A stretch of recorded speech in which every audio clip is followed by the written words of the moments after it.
네, 안녕하세요. 2018년 9월 12일 오전 6시 55분이 지나가고 있습니다.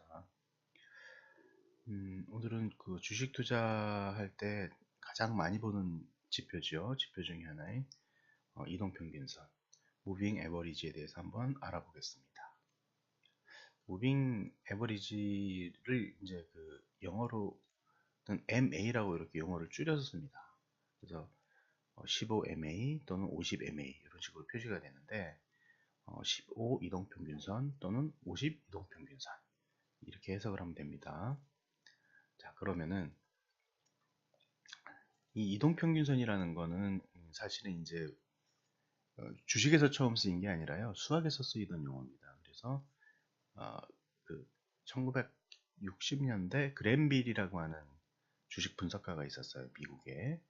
그 그랜빌이 처음으로 주식시장에 이동평균선이라는 개념을 도입해서 주식 투자에 사용을 했습니다. 기술적 분석을 하는데, 수학에선 무슨 의미냐면요, 시계열적으로 움직이는 값들의 일정 기간 동안의 평균값을 의미하는 겁니다.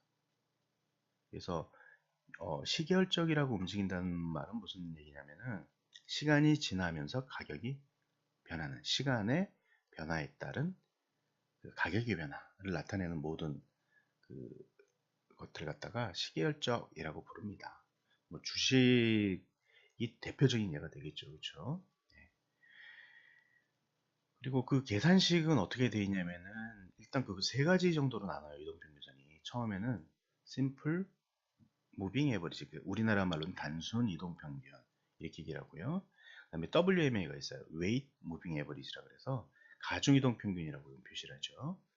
그다음에 익스포넨셜 무빙 에버리지, 그래서 EMA라고 이제 약자로 씁니다. 요거는 우리나라 말로 지수 이동평균 이렇게 되는 거죠. 그래서 먼저 단순 이동 평균에 대해서 좀 알아보면은 이거는 쉽게 생각을 하면 이런 겁니다. 그냥 평균이라고 생각을 하면 돼요. 가령 예를 들면은 내가 삼성전자 주식을 매일 열흘 동안 종가에 꼬박꼬박 한 주씩 샀다고 생각을 합시다. 동시호가 때. 그럼 내 계좌에 열흘 동안 산 거니까 10주가 모여 있겠죠. 근데 거기 아마 평균 단가가 이렇게 딱 나올 겁니다. 매수 단가가. 그게 바로 오늘 날짜의 이동 평균 가격이 되는 겁니다. 그러면은 웨이트 무빙 에버리지는 뭡니까? 이렇게 이제 물어볼 수 있잖아요. 웨이트 무빙 에버리지라는 건 뭐냐면은 어, 이런 거예요. 좀 오래전에 산 것들은요, 좀 가격을 깎아주자 이런 의미예요. 그러니까 비중을 좀 줄여주자. 그리고 최근에 산 그 주식의 가격은 좀 올려쳐주자 이런 겁니다. 그러니까 무슨 얘기입니까? 최근에 변동한 변동값에 그 가중치를 더 주자라고 하는 의미예요. 그런데 그거를 어떤 방식으로 가중치를 더 줄 거냐에 따라서 그 웨인 무빙 에버리지라는 것과 익스포넨셜 무빙 에버리지, 즉 지수, 이제 이렇게 나눌 수가 있는데 이 차이점은 뭐냐면요. 익스포넨셜 무빙 에버리지는 최근 값의 비중이 상당히 큰데 그 아주 오래, 그러니까는 과거의 가격도 0에 수렴하지는 않아요. 그런데 이제 이 WMA는 0에 수렴하는 그런 이제 차이가 좀 있습니다. 그래서 이제 두 가지 가격을 쓰는 나름대로의 의미는 뭐냐면 최근 가격 변동에 좀 더 민감한 그런 결과를 얻고 싶다라고 하는 의미입니다. 이제 그 가중치에 대한 그래프를 보시면은 좀 쉽게 이해가 될 겁니다. 예를 들어서 어, 제일 오른쪽에 있는 요것이 뭡니까? 단순 이동평균의 가중가 해가지고 1이죠. 날짜에 상관없이 전부 다 그 가중치는 똑같습니다. 그런데 예를 들어서 가중이동평균 같은 경우에는요, 이런 식으로 1에서부터 시간이 지나갈수록 감소하고요, 0에 수렴하게 되죠. 그렇죠? 근데 지수이동평균 가격은 가중치는 좀 다릅니다. 최근값은 굉장히 크고요. 그림이 조금 뭐 잘못될 수 있는데 이렇게 그릴 수도 있습니다. 이런 식으로. 그죠? 이런 식으로 그려줄 수 있어요. 그러니까 최근값 최저값에 대한 가중치는 굉장히 크고, 그 다음에 시간이 지나갈수록 좀 무뎌지는 이런 현상을 보이게 됐죠. 즉 무슨 얘기냐면은 요게 지금 가장 최근값의 변동을 민감하게 반영한다. 이제 이렇게 볼 수가 있는 겁니다. 그래서 그 이동평균선은 이제 보통 주식에서 크게 이제 세 분류로 나눠요. 단기, 그 다음에 중기, 장기 이런 식으로 나눕니다. 근데 이제 보통 사람마다 또는 책마다 좀 다릅니다. 왜냐면은 뭐 단기나 중기나 장기라는 게 주관적인 그런 것들이 좀 있지 않습니까? 그죠? 보통 이제 단기는 한 달 이내, 거래일수로 보면은 이제 한 달이 20일이니까 20일 이내에 이동평균선을 단기라고 부르자 이렇게 하고요.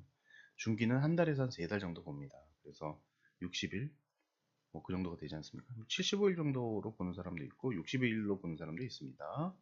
그다음에 장기는 세 달 이상, 뭐 이렇게 해서 120 또는 뭐 200MA. 요 이제 200MA 같은 경우에는 뭡니까? 그랜빌이 이제 기준으로 삼았던 이제 그런 이동평균선이었고요. 그다음에 정별과 역별, 이제 이렇게 이동평균선을 해석하는 데 있어서 정별과 역별이라는 의미를 좀 알아야 될 필요가 있습니다.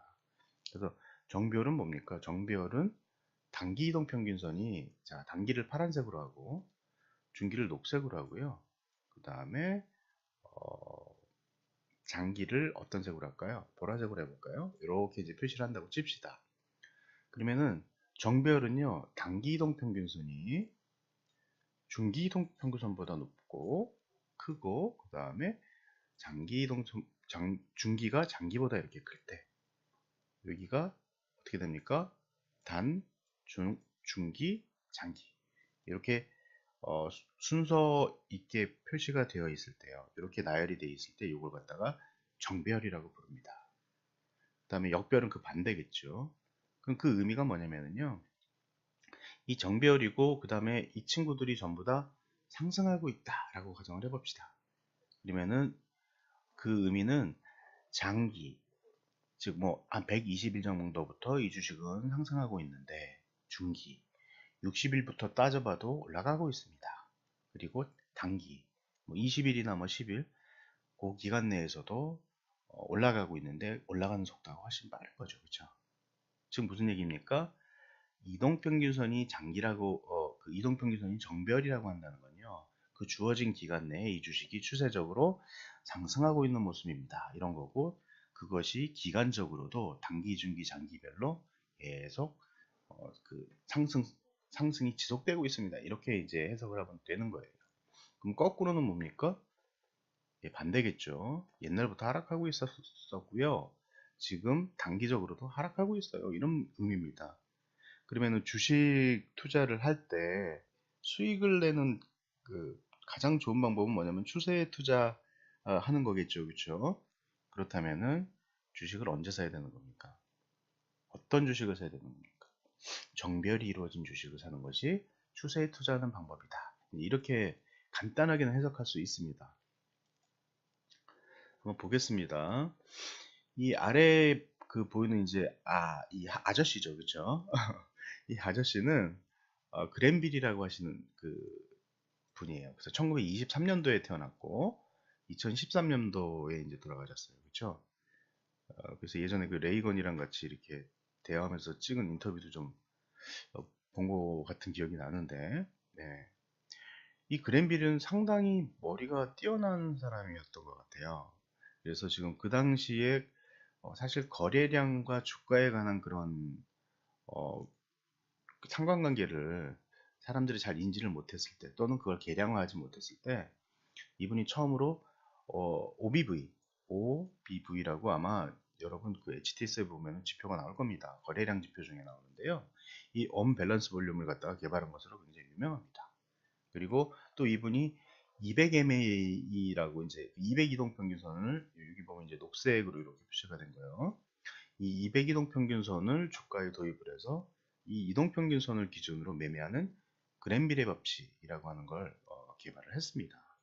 그래서 상당히 유명합니다. 그랜빌의 법칙에서 이제 찾아보시면 많은데 그 개념은 간단해요. 이 200 이동 평균선이라고 하는 거는요, 뭐냐면은 거래일수로 200이잖아요. 그쵸? 200일 동안의 평균. 그러면은 200일 동안의 평균이라고 하는 의미는 사실은 1년 동안의 가격 평균을 의미하는 겁니다. 예를 들어서 365일이 이제 그 1년이잖아요.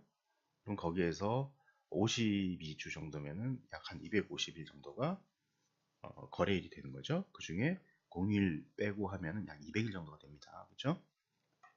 그래서 1년 동안의 거래일을 200일로 잡고 그 평균 가격을 기준으로 나는 매매를 한번 해보겠다.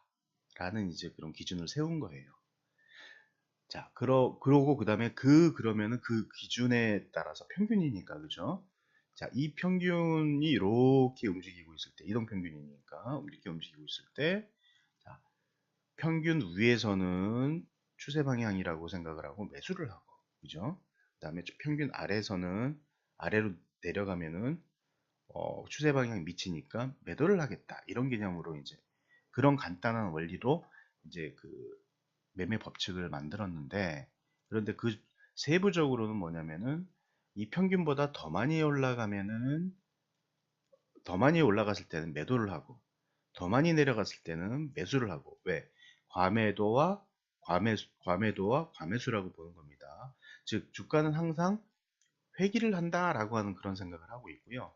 그 다음에 또 하나의 관점은 뭐냐면 관성이라는 법칙입니다. 주가가 올라가려고 하는 친구는 계속 올라가는 경향이 있다. 그게 이제 추세의 성격이죠. 추세라는 게 말 달릴 주자에 기세세자를 쓰는 거니까. 말이 어떻게 달립니까? 한번 달리기 시작하면 멈추지 않고 계속 같은 방향으로 가죠. 그런 관점에서 추세는 관성을 따르고, 그 다음에 또 하나 평균가 맵 기준으로 보면은 가격은 회귀를 한다. 이렇게 이제 생각을 한 겁니다. 이런 관점에서 그랜빌이라는 분이 이제 법칙을 마련을 했고요. 자, 그러면은 한번 보겠습니다. 어떤 식으로 그 매매법을 만들 수 있었는지. 그래서 이분이 어떻게 해서 수익을 냈는지 한번 보겠습니다. 자, 그랜빌의 법칙. 아까 말씀드렸던 왜 200일인가에 대해서 말씀드렸고, 주가는 추세는 관성의 특징이 있고, 가격은 그 회귀의 법칙을 따른다. 이렇게 생각을 할 수 있는 거죠. 그렇죠? 그래서 뭐 한 두 가지 정도 설명을 해보겠습니다. 자, 녹색 선이 200MA라고 생각을 합시다. 그죠? 그럼 200MA가 쭉 하락하고 있잖아요. 이렇게. 무슨 얘기입니까? 1년 동안 주가가 평균 가격이 계속 하락하고 있습니다. 이런 뜻이겠죠? 예, 그럼 추세가 장기 추세 하락입니다. 이런 얘기인데, 어느 날, 어느 기간 중에 보니까 주가가 이렇게 200MA가 이렇게 싹 돌아 누워요. 그래서 하락을 멈추고 이제 약간 상승하려고 이렇게 돌아 눕는 겁니다. 이건 무슨 얘기입니까? 그동안에 중기 추세, 1년이면 장기라고 봅시다. 장기 추세적으로 하락하고 있는 주식이, 이제 추세가 멈췄네요. 이런 뜻이겠죠? 자, 그러면은 하락 추세가 멈췄고, 이제 상승으로 돌아서려고 하는 그런 이제 위치에 왔습니다. 예, 이럴 때 어떻게 합니까? 언제 매수를 해야지 가장 좋을 것 같아요? 이 평균값을 넘어서는 이 순간. 이때 매수하는 게 제일 좋겠구나. 라고 생각을 한 겁니다. 그래서 이제 뭐 간단하게 요약하면 이렇게 되겠죠. 200MA가 상승 전환하고 주가가 200MA를 넘어갈 때 이때 매수하겠다. 이렇게 생각을 하는 거죠. 예. 그다음 또 하나는 뭡니까? 이거는 이제 추세를 잘 관찰하고 있다가 추세의 초입에 매수를 하는 그런 방법이겠죠. 안전한 자리에서. 자, 이번에는 뭐냐면은 이제 관상의 법칙을 이용을 하는 거예요. 주가가 200MA가 계속 상승 중이라면은 올 한해는 계속 주가가 상승하고 있었네요. 이런 뜻이겠죠? 그런데 어느 날 주가가 어떠한 변동에 의해서 급격하게 하락을 했습니다. 200MA를 깨고 내려왔어요. 그럼 무슨 얘기입니까? 추세는 관성의 법칙을 따르는데 가격이 하락을 한 거예요. 그러면 얘는 어떻게 될 거라고 예상할 수 있냐면 추세의 진행 방향에 따라서 회귀를 할 거다, 가격은. 이렇게 생각을 하는 겁니다. 그래서 이 부분에서 매수를 하는 그런 전략을 마련을 한 거죠. 그죠? 또 하나는 뭐 같은 원리입니다. 관성의 법칙을 이용을 하는 건데요. 주가 200m에는 계속 상승을 하고 있는데 주가가 하락하다가 요 평균에서 반등을 했습니다. 그러면 이 자리가 매수 자리가 되겠죠. 그죠? 자, 그 다음에 만약에 주가 200m가 하락하고 있다고 생각을 합시다.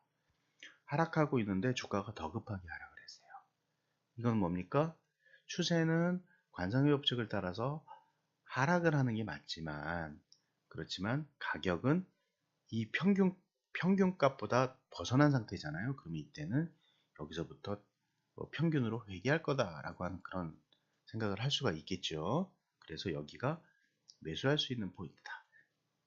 이렇게 이제 생각을 한 겁니다. 이제 굉장히 상식적이고 합리적인 생각이지 않습니까? 그죠?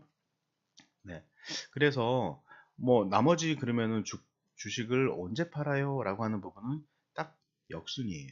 그래서 1번, 2번, 3번, 4번 4개의 매수 기준이 있고요. 요거에 반대되는 또 4개의 매도 기준이 있어요. 정확히 거울상으로요. 네. 그래서 그렇게 해서 4개의 매매법을 통틀어서 그랜빌의 법칙이라고 얘기를 합니다. 자, 그렇고 이제 이게 실제로 그랜빌이 사용했던 차트입니다. 보시면은 밑에 에버트 레버러토리라 그래서요. 이게 주식 이름이겠죠, 그렇죠? 회사 이름, 종목 이름인데 에버트 랩이라고 이제 좀 유명해져. 지금은 있을런지 잘 모르겠네요, 그렇죠? 날짜 보시면 아시죠? 58년, 59년, 1960년 이렇게 돼 있어요. 그리고 이 그림은 아무리 봐도 손으로 그린 것 같지 않습니까? 네, 맞습니다. 모는 종이에다 그린 거예요. 왼쪽은 뭐겠습니까? 가격, 그죠? 네. 그 다음에 이걸 매일매일 이렇게 종가를 갖다가 그려놓은 겁니다. 종가를 쭉 따라 그렸어요, 그죠? 자, 그럼 그랜빌의 법칙을 한번 적용을 한번 해보겠습니다. 자, 여기서 보면, 자, 이 선이 뭡니까? 이 선이 200m이겠죠? 이 선이 이런 식으로. 그죠? 네. 그럼 주가는 그랜빌의 법칙에 따라서 내려오다가 이제 이렇게 쓱 유턴을 하잖아요. 그쵸? 나 이제부터 올라가고 싶습니다. 라고 하는 표시면 여기 바이라고 보입니다. 그죠? 예, 여기서 이렇게 딱 주가가 200mA를 올라섰을 때 이때 산다. 라는 얘기고요. 네. 그 다음에 또 여기 바이가 있죠. 200 추세 방향이 관성의 법칙 위로 가고 있는데 주가가 200mA를 분 게 있잖아요. 이럴 때 바이를 하는 겁니다. 자, 추세 방향은 위지만 주가가 갑자기 급등을 해버렸어요. 그러면은 가격은 회귀할 것이다. 라고 생각을 해서 여기서 셀을 하는 겁니다. 매도를 하는 겁니다. 자, 그리고 여기서 주가가 쓱 이제 200mA가 돌아가고 있잖아요. 이렇게. 그럴 때 주가가 이렇게 하락을 하면 어떻게 되는 겁니까? 이때와 정확히 반대죠. 그래서 여기서 매도 포인트를 잡는다. 이런 얘기입니다. 팔았는데 너무 급락을 했어요. 그러면 다시 가격은 회귀를 할 것이다. 그래서 여기서 다시 바이를 하는 전략을 쓰는 거죠. 그 다음에 주가가 200mA를 끄고 이게 이제 슥 돌아서 가지고서는 여기서 지금 추세 방향이 이제 아래로 그 턴을 했죠, 그렇죠? 이럴 때 주가가 어, 상승하다가 여기서 200mA에서 맞고선 하락하지 않습니까? 그러면 요거 반대방에 아까 요거랑 좀 요거와 똑같은 요거와 요건 매수 포인트고 요거에 정확히 반대죠. 예. 그래서 여기서는 매도를 한다라고 이제 그래서 매도 사인을 이렇게 내놓은 겁니다. 네, 그렇게 해서 오늘은 지금 이동평균선의 의미랑요, 실제로 이 단순한 이동평균선을 가지고 우리가 그 그랜빌이라는 사람이 어떻게 매매 원칙을 만들었는지에 대해서 한번 알아봤습니다. 다음 시간에는 아마도 뭐 캔들 좀 더 그 주식 투자를 할 때 가장 기본적으로 제공되는 정보가 이제 캔들 정보잖아요. 그렇죠? 가격 정보 중에. 예, 거기에 대해서 또 한번 알아보려고 합니다. 네, 수고하셨습니다.